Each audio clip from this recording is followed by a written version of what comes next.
Let's do this. The Cult of Hockey podcast by the faithful and for the faithful.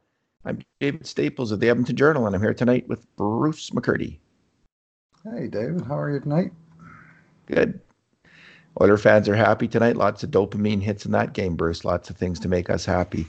Oilers 4-0 over the New Jersey Devils. They had 13-8 when it came to grade 8 chances, according to our count, our preliminary count, because you're yet to go over the count, and we'll see if that changes. It changes sometimes a little bit, but a fairly dominant performance, especially as the game went on.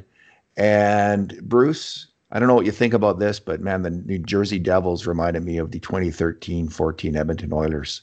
Oh. The goaltending especially, but also like a fair amount of talent on the team, but just the talent's too young and most of it's not ready for prime time. You know, Jack Hughes is man on the power play. He missed the net twice. And then cleared the zone shooting himself. Right down. He cleared the zone twice with bad shots.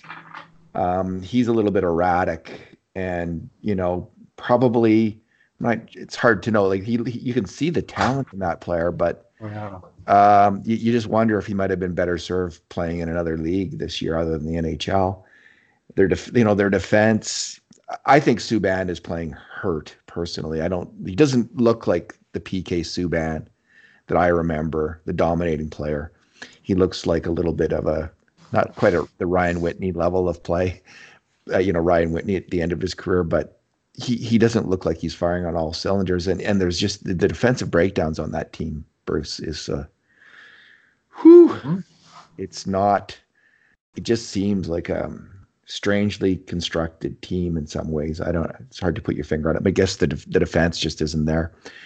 This is our 2 good things, 2 bad things, and 2 numbers podcast. Bruce, what is your good thing?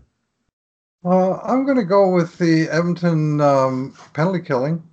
I thought they had a strong game and aided and abetted by a New Jersey power play that couldn't get out of its own way at times, I have to say.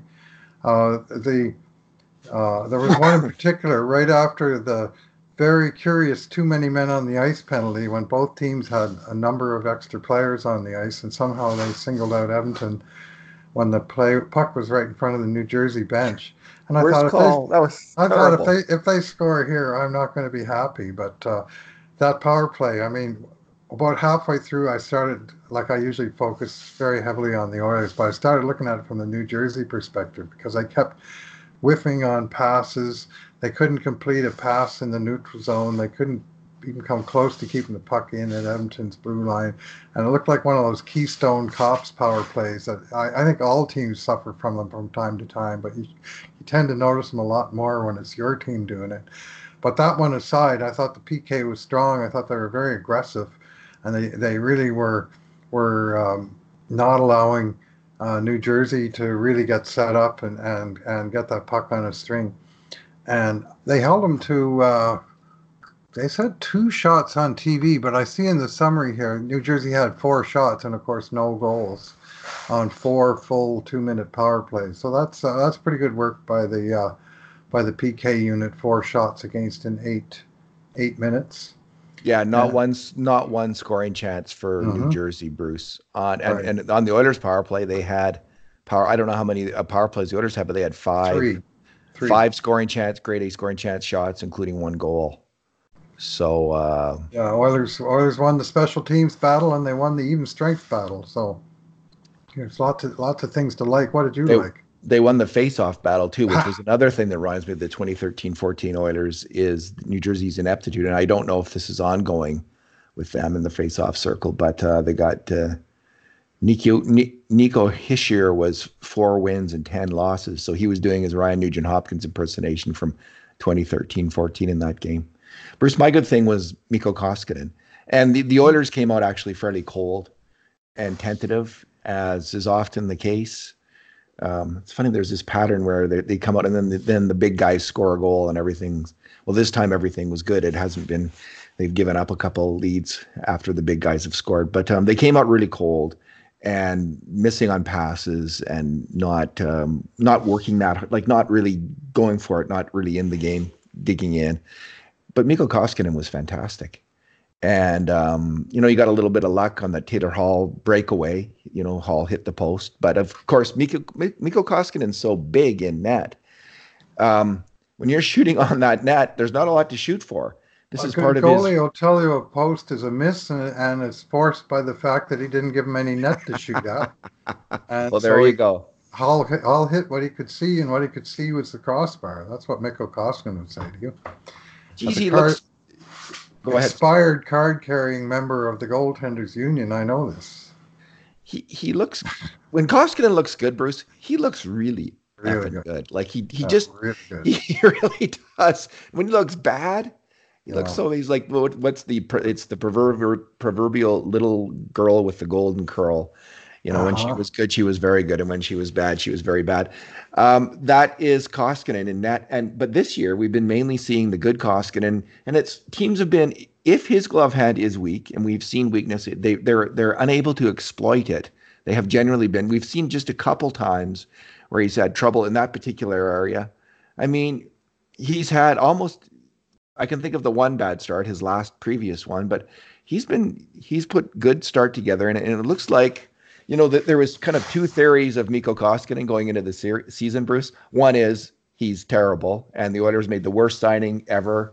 Peter Chiarelli blew it again, giving him the contract. And the second one was, well, there was some good things about his game, and he fell apart when he got overused, and that's why he fell apart. So far, it looks like, and it's very early, like in all this, like and anytime you praise a player early in the season, people say, well, it's early in the season, things could change. Well, we know that. Okay. Yeah. We get it. We praise what we see tonight, right? This That's podcast right. is about what we saw tonight.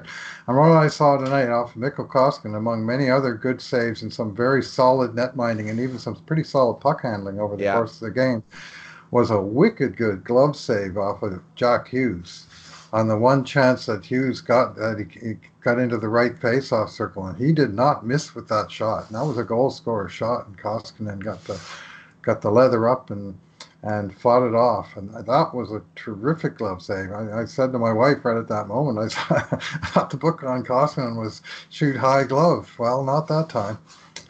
He seems just quite settled. I mean, the Oilers have been consistently getting fairly strong goaltending from Smith and Koskinen, and it's quite a difference. It's such a difference for a team, isn't it, when that happens? It's the biggest difference. Is that fair to say? I think it might be. And it's not like the Oilers, the other team doesn't get grade A chances. They're getting, the other teams are, I think it's about equal on the season now. The Oilers have kind of clawed back in that category, according to our look at things. But yeah, good for Mikko Koskinen. Bruce, what is your bad thing? Not a lot to hate tonight, but one thing that I did hate, so I'll call it my bad thing, was what I saw as a very dangerous trip by Andy Green on Gaetan Haas about a foot from the boards instead of flying feet first into the boards, and that could have had any number of bad outcomes. And when Haas got up and struggled to the bench, I thought, boy, we might not be seeing him for a while. And luckily, I mean, those ankle things are funny. Like sometimes you see an ankle turn sideways and you go, ugh, and then the guy's right back. But and he was this time, and in fact, he came back like it was shot out of a cannon. He played better after that incident than before. But I thought that was, I guess it was so subtle that the refs missed it, but the replay sure didn't. And he stuck his stick right under his skate just as he got to the boards. I mean, that's irresponsible. Anyway, the good thing is that even with our bad thing, the good thing is that the player didn't get hurt. And you can say, well, this game happens fast, and they're trying so hard, and they're like, there's a level of desperation. They want them to play with a level of desperation, right? So you could say, well, Green's just, it's happening fast. He's going for the puck, but he is a very calm veteran player. On some level, that he knew that he was making a reckless play, thrusting his stick in to get some guy's skates like that. And we can't read his mind. Maybe he didn't intend it, but we can look at that and we can say that amounts to a dirty play. That was that. Yes, when you add that, I'll call it a dangerous play, and I'll draw the line a little short of dirty.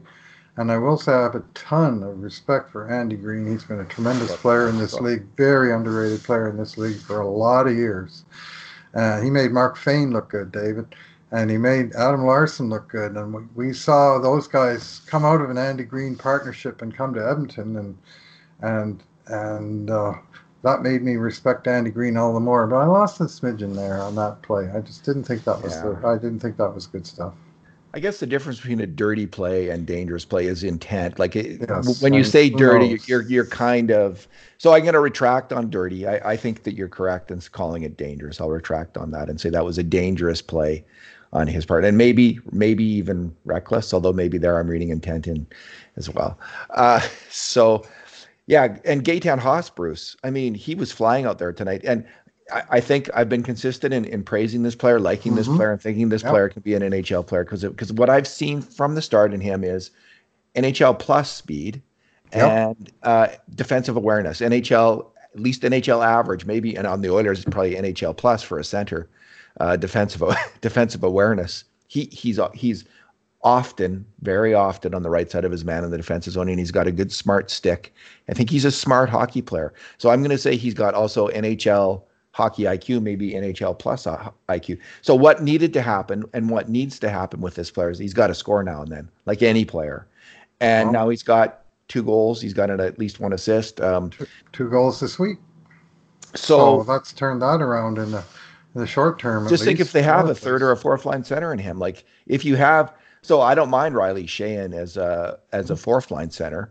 Right. And if Haas can be the third line center, that is just that's like one of those pieces like Ethan Bear, right? That you weren't expecting, and suddenly you have this guy who's doing it, like Ethan Bear stepping up on the top pairing, like the most amazing thing that's happened this year, I think, and playing so well. And now if Haas can do that, like on a slightly lesser role, third line center though is a huge role on the team, and if he Mm-hmm. can fill that, that's big. So my Well, bad thing. he played 8 minutes tonight at even strength. The Oilers had the edge in shot attempts 12-8, and in shot 6-4. He had two shots. He scored a goal on a nice deflection. He was 6-3 on the face-off circle, and he's the only right-handed stick that they got in the face-off circle. So, if he can emerge as a reliable face-off man, that gives coach a lot more options than he would have otherwise. Like that's one of the issues with the Oilers is all the lefty centers is on the dot. Fair enough, and I'd like to see him on the PK, and I think I he think would. we will. I think we will also see him there shortly. So it was a pretty good overall effort. I mean, the first period there was some lapses by Persson and Nugent Hopkins both got on 2 plays in a row got caught out. But my bad thing, I think I'm still not sold on the grind line. You can call it the third or the fourth line of Sheahan, who I do like as a player, Kara and Archibald. Now Sheahan, I think is a very strong penalty killer. I think we're seeing that, and I don't mind Archibald there either. But at even strength, like Jujhar Karabarus, like he's just not getting it done for me. He just looks. It's not that he looks necessarily even slow. He's not. He doesn't look like he's hustling. He doesn't look like he should be playing with some desperation. He should just be digging in, stopping and starting, not never cruising. Second, Jujhar Kara finds himself doing like if he comes back from the bench and he thought, okay, did I do a looping turn on that shift? If he did, he thinks, oh, I had a crappy shift. I can't do that. Hmm. I've got to do stops and starts all shift long, and I've got to do them like as energetically as I can because he is not getting it done, in my opinion, right now as an NHL forward. And Archibald, I'm not sold on him. Like he's coming back from injury, so I'm going to Right. back off on commenting on him, but we've seen Kara every game this year, and we've seen him every game last year and the year before, and I'm not seeing it, Bruce. Yeah, well, he had one tough shift there where there was already some chaos in the zone, and he had a chance to clear it, and instead he coughed it up to the right point man, who happened to be PK Subban, and then PK wound up getting not one but two big slap shots through the traffic past Kara's block attempt, and caused a little bit of trouble. And it just was just little inattention to detail, and inside his own blue line, I mean, he's not going to score you 25 goals, as we both know. So you're going to need to have a very reliable player in his own end of the ice, and he's still got clean up on aisle 16. Riley Sheahan was 13 faceoffs wins and 6 Yeah. faceoff losses. So yeah, I don't mind Riley Sheahan, but I just think that again the combination of Kara and Sheahan on the same line, that's an awfully slow line, and I'm not completely sold on that. How many Ryan Nugent Hopkins was getting all the attacks last game? He got 2 assists. I thought he had 3 assists. He had one, but they took it away from him because they detected what I thought I saw originally, which was a deflection in front of the net by Alex Chason. He did, yeah. Carson shot, Chason tipped it, and then the rebound got cashed by, who the heck was it? Neal. That was the James Neal goal. Nice kind of James Neal goal. So Nuge had a secondary assist. And, that was the other thing. I was going to just sort of comically say it's my bad thing. Was the announcement in the arena of Draisaitl's goal being unassisted. And I said to Anna, that's the worst in-house announcement I've ever heard on an unassisted goal, because Nugent made like an 80-foot saucer pass right on the tape, like the most obvious assist you could possibly have. And Persson made how did they think he got the puck? And Persson had made a great play too. Yeah, earlier in that. He won it in front of the net and punched it up to Nuge. And like both of those plays were huge in that goal. I mean, Draisaitl's finish was absolutely fantastic. All right, Bruce, your number. I'm just going to go with the number 5, and that's the number of shots on net credit to Alex Chason tonight. And I thought Chason worked his ass off in this game. And he's got to. That's a word right in the middle of his name. And he worked his tail off, and he was grinding. He was just working the boards, and he was just all effort all night long. I really liked, his talent is very middling. He is an NHL player, but the reason he became an NHL player is that he can bring the work ethic, and I really thought he brought it tonight. He got 5 shots on net. 2 of them were deflections, which earned him both a goal and an assist, because the one caused the rebound that scored, and then the other one, the Nugent Hopkins shot, he tipped directly home on the power play to make it 4-0 to finally get off the schneid. His first of the year.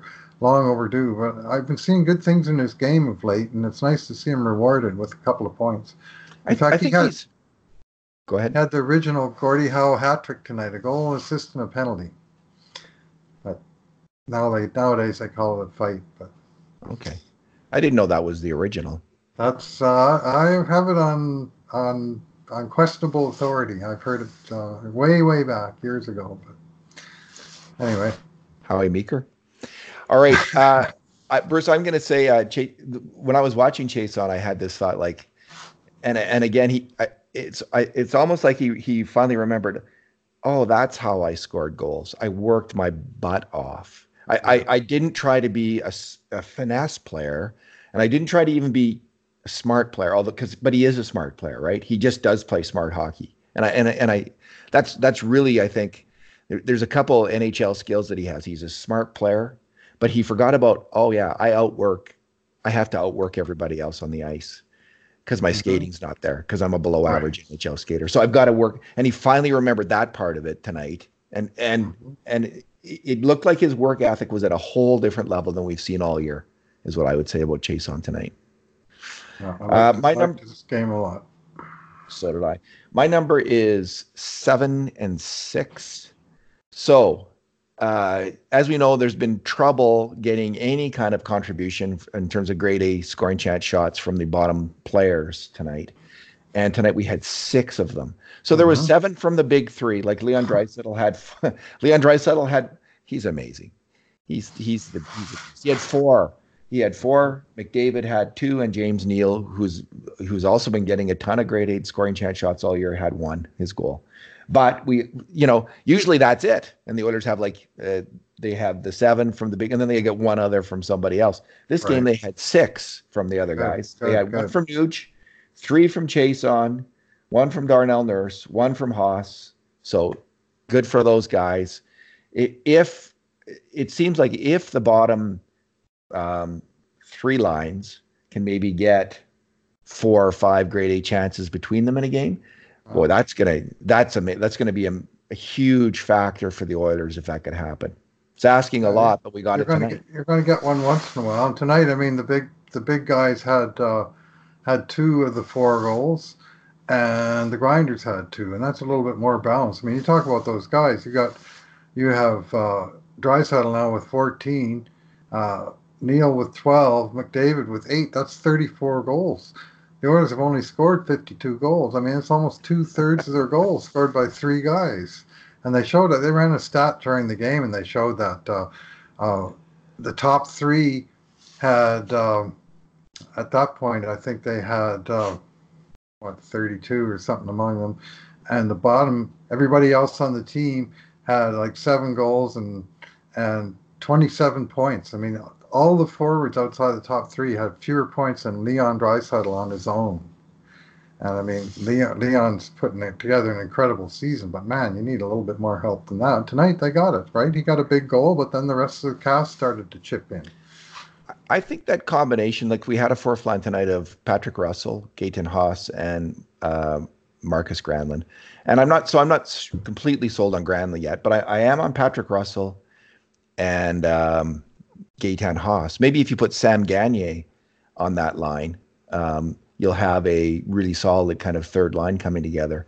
I don't know if Joe Gambardella is playing yet back in Bakersfield, but I think Joe Gambardella is a more useful player than some of these other guys that we're seeing right now, and I'd like to see him get a chance, but he's been hurt in Bakersfield, so we'll see what happens. He might be my next call up because he's a veteran guy and he's good to go, right? There's no issue bringing him up at all. So, but anyway, pretty good game. Well, from an Oilers perspective, I mean, that was a team they needed to beat, and they did beat, and they beat them convincingly. I mean, 4-0. You're just, that's a fairly thorough job. As you say, a bit of a weak start, but once they took command of that game, they were in charge. So the Oilers now have 11 wins in 18 games, and to make the playoffs, it's my theory that you're going to need to have 41 wins in 82 games. Yep, so that's the cutoff right there. So they're 4 games above that, and it's a hell of a lot better being like 11-7 than it is to be 10-8. So huge. That was a really big win. 11. Yeah, that's what they would or have been. 4-14 or whatever it is. New Jersey is, man. They're almost out of it already. They'll need to get really hot, and it's like maybe like there's some talent on that team, obviously, big time. There's some real scoring talent on that team. I just don't know. Yeah, I'm not sure that Hischier and Hughes are ready to be two-way centers at the NHL level, against tough competition, and I think that's part of it. But I don't watch that team enough to say, and it's kind of a cheap shot for me to say that they were like the 2013-14 Oilers, but considering all the cheap shots we've gotten from New Jersey fans over the years, I feel like turnabout is fair play. I won't say Mickey Mouse. I won't say Mickey Mouse. No, they're not a Mickey Mouse franchise. No, they are that team. That's all. I was at that game, and that I do remember, and that was embarrassing. They were not embarrassing tonight. They were just beaten. Oh yeah, I think I remember the reporter who reported that for the Journal, if I'm not mistaken, or for Canadian Press. I think it was. I could be mistaken, but it was a guy called John Trethewey, who was one of the biggest characters who's ever come through the Edmonton Journal newsroom. All right. That was the game where Ron Lowe was the netminder for the starting netminder, and then Chico Resch came in, and Wayne Gretzky felt such sympathy for Ron Lowe that he unloaded on New Jersey organization for putting such a weak team in front of him that he himself, Wayne Gretzky, scored 8 points in that game. And Jari Kurri had 5 goals, and Willie Lindstrom had a hat trick, and current assistant coach, Oilers assistant coach Jim Playfair scored his first NHL goal that game. And it was just one of those games everybody was scoring. So Ron Lowe was in that. It wasn't. I got my scandalous stories mixed up. It wasn't John Trethewey. Trethewey reported this story. I think it was Steve Fogno at some point made some kind of comments about. Was it about Gretzky, or what was it about? Or it was something. Remember that? It was a piece of work, Steve Fogno. Yeah, it was. Steve Fogno made some offhand comments that John Trethewey reported back in the day. All right, Bruce. Kurt Levens, our Cult of Hockey colleague, the hockey sage, is doing the game grades tonight. So All right. look forward to that. All right. Thanks for talking tonight. Yeah, thanks for listening, everyone. And in the meantime, and in between times, this has been another edition of the Cult of Hockey podcast. And the critic who pointed out that we didn't blur both backgrounds before, I think we fixed that problem tonight. We listened to you, and I dealt with it. We're on this. All right. Let me just shut this off.